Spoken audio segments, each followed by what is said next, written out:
नमस्कार, मैं शुभ्रा शुक्ला और आप देख रहे हैं इंडिया लाइव स्ट्रीम। वर्ष 1986, इंदौर का रेसिडेंसी एरिया, जगह थी कलेक्टर निवास। रात को 10:45 पर प्रधानमंत्री के पीए का फोन इंदौर कलेक्टर को आता है। प्रधानमंत्री के पीए कलेक्टर साहब से कहते हैं कि भारत की राजनीति में आना है या फिर कलेक्टर ही बने रहना है। कलेक्टर साहब को रात भर का समय सोचने को दिया जाता है और कहा जाता है कि सुबह दिग्विजय सिंह आएंगे, उन्हें अपना फैसला सुना देना। आज इस वीडियो में हम बात कर रहे हैं छत्तीसगढ़ के प्रथम मुख्यमंत्री अजित जोगी की। अजित जोगी ने अपने करियर की शुरुआत बतौर कलेक्टर ही की थी। जिस दौरान वे इंदौर में कलेक्टर का पद संभाल रहे थे, उसी समय उनकी मुलाकात राजीव गांधी से हुई।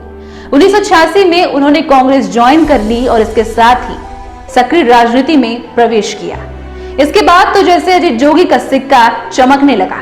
1986 से लेकर 1998 तक वो राज्यसभा के सदस्य रहे और इस दौरान वे कांग्रेस में कई पदों पर आसीन भी रहे और 1998 में वे रायगढ़ से सांसद चुने गए।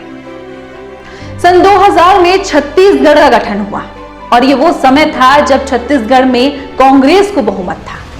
इसलिए कांग्रेस ने बिना देरी किए अजित जोगी को छत्तीसगढ़ का मुख्यमंत्री बना दिया और इस तरह से 2003 तक अजित जोगी छत्तीसगढ़ के मुख्यमंत्री भी रहे। लेकिन लिहाजा यदि देखा जाए तो राजीव गांधी की पसंद से ही अजित जोगी कांग्रेस में आए थे और ये वो वक्त था जब राजीव गांधी ओल्ड गार्ड्स को ठिकाने लगाकर नई टीम बना रहे थे और मध्य प्रदेश में उनकी लिस्ट में शामिल थे दिग्विजय सिंह। लेकिन छत्तीसगढ़ जैसे आदिवासी बाहुल्य इलाके में जरूरत थी एक ऐसे नए लड़के की जो शुक्ला ब्रदर्स को चुनौती दे सके और इस तरह से राजीव एंड कंपनी की नजर गई अजित जोगी पर, एक तेज तर्रार आईएएस जो बोलता भी बहुत था और काम भी करता था। अजित जोगी ने जब से कांग्रेस ज्वाइन की, उस समय से उनकी नजदीकियां गांधी परिवार से बढ़ने लगी। शहडोल और सीधी में जोगी ने काफी समय तक कलेक्टर का पद संभाला था और सीधी के पास आता है चुरहट, जहां के अर्जुन सिंह का उस समय मध्य प्रदेश में सिक्का चलता था। अजित जोगी ने हवा का रुख भांपकर अर्जुन सिंह को अपना गॉडफादर बना लिया और बड़ा हाथ सिर पर आते ही खुद को पिछड़ी और अति पिछड़ी जाति का नेता मानने लगे और इतना बड़ा खुद को मानने लगे कि दिग्विजय सिंह, जिन्होंने उन्हें राजनीति में लाया था, उन्हीं के खिलाफ उन्होंने मोर्चा खड़ा कर दिया और 1993 में जब दिग्विजय सिंह का मुख्यमंत्री बनने का अवसर आया, उस समय अजित जोगी भी काफी दमदार दावेदार थे। समय बीता और इसके साथ ही आया वर्ष 1999। केंद्र में अटल बिहारी वाजपेयी के नेतृत्व में एनडीए की सरकार बनी और इसके साथ ही छत्तीसगढ़ के अलग होने की बात पर भी मुहर लग गई। दूसरी तरफ मध्य प्रदेश दुखी था क्योंकि 40 साल से मध्य प्रदेश से जुड़ा जमीन का एक बड़ा हिस्सा अलग हो रहा था और इस टुकड़े के साथ अलग हो रहे थे मध्य प्रदेश के 90 विधायक, जिनमें शामिल थे श्यामाचरण शुक्ल, विद्याचरण शुक्ल, राजेंद्र शुक्ल और इसके साथ ही मोतीलाल वोरा। लेकिन सवाल अब यह उठता था कि छत्तीसगढ़ का मुखिया बने तो बने कौन। सबसे आगे थे विद्याचरण शुक्ल। छत्तीसगढ़ राज्य संघर्ष मोर्चा बना डाला और अपनी शक्ति दिखाने के लिए 12 विधायकों के साथ मैदान पर उतर आए। खबर यहां तक थी कि विद्याचरण शुक्ल स्वयं को मुख्यमंत्री बनाने के लिए बीजेपी का भी सहायता ले सकते हैं, बीजेपी का भी समर्थन ले सकते हैं और उधर बीजेपी को भी विद्याचरण शुक्ल में विभीषण नजर आ रहा था। दूसरी तरफ एमपी के पूर्व सीएम मोतीलाल वोरा भी खूब जोर लगा रहे थे। लेकिन इन सब को नकारते हुए 31 अक्टूबर 2000 को दिग्विजय सिंह के समर्थन के साथ अजित जोगी छत्तीसगढ़ के प्रथम मुख्यमंत्री बनाए गए। अजित जोगी अब मुख्यमंत्री बन चुके थे, लेकिन मुख्यमंत्री बनने के बावजूद भी उन्हें अपनी दुनिया अधूरी सी लग रही थी। उन्हें अपनी बेटी याद आ रही थी जो कुछ समय पहले ही दुनिया छोड़कर जा चुकी थी। नाम था अनुषा। अजित जोगी का इंदौर के पास एक बंगला है जिसका नाम भी उन्होंने अपनी बेटी के नाम पर रखा है, अनुषा विला। बताते हैं उनकी बेटी किसी के प्यार में पड़ गई थी, लेकिन पिता को वो रिश्ता मंजूर नहीं था, लेकिन बेटी नहीं मानी। 12 मई 2000 कहते हैं उस दिन सोनिया गांधी इंदौर आई थी पिता सोनिया गांधी की अगवानी में लगे थे और इधर घर पर बेटी ने अपनी जान दे दी। इंदौर कब्रिस्तान पर अजीत जोगी की बेटी को दफना दिया गया। अजीत जोगी अपनी बेटी को अपने पैतृक गांव गोरेला ले जाना चाहते थे, लेकिन अनुमति नहीं दी गई। लेकिन जब अजीत जोगी मुख्यमंत्री बना दिए गए, उस समय इंदौर नगर निगम ने उन्हें अनुमति दे दी और 5 जून 2001 को फिर से कब्र खोदी गई और बेटी की देह को फिर से निकाला गया।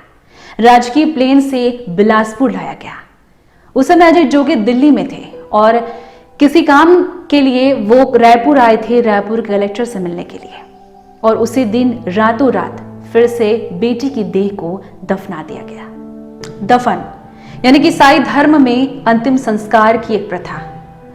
दरअसल अजीत जोगी के जो पिता थे, उन्होंने ईसाई धर्म अपना लिया था, और ये ईसाई धर्म अपनाने वाली जो बात है वो यहां तक पहुंचती है कि जब अजीत जोगी राज्यसभा में थे, तब वो जानबूझकर रविवार को उसी गिरजा घर में जाते थे जहां पर सोनिया गांधी जाती थी, और इस तरह वे सोनिया गांधी के करीबी बनना चाहते थे। इसके बाद आया साल 2003, यानी कि छत्तीसगढ़ के पहले चुनाव का।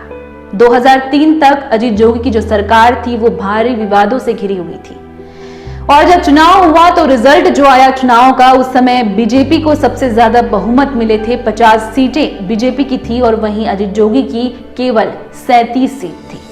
एक स्टिंग ऑपरेशन के द्वारा यह दावा किया जा रहा था अजीत जोगी के ऊपर कि अजीत जोगी ने बीजेपी के कुछ विधायकों को पैसे से खरीदने की कोशिश की है। और इसके बाद जब इस ऑपरेशन का टेप सामने आया, तब कांग्रेस से यह अपील की गई, ये सिफारिश की गई कि अजीत जोगी को कांग्रेस से 5 साल के लिए निकाल दिया जाए।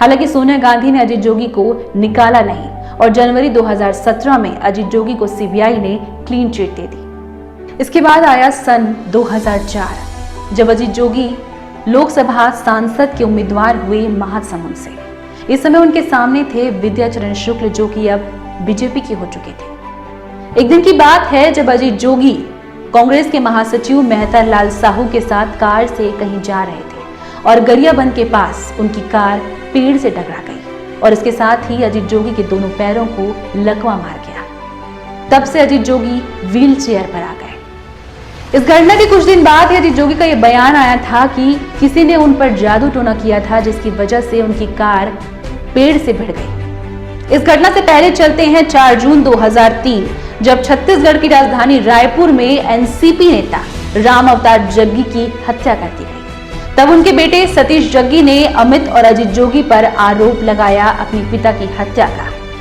इस समय जब जोगी सरकार छोड़ चुके थे, तब यह मामला जो था रमन सिंह ने सीबीआई को सौंप दिया, और सीबीआई के जांच के बाद 2005 को अमित जोगी और 2007 को अजीत जोगी को गिरफ्तार कर लिया गया।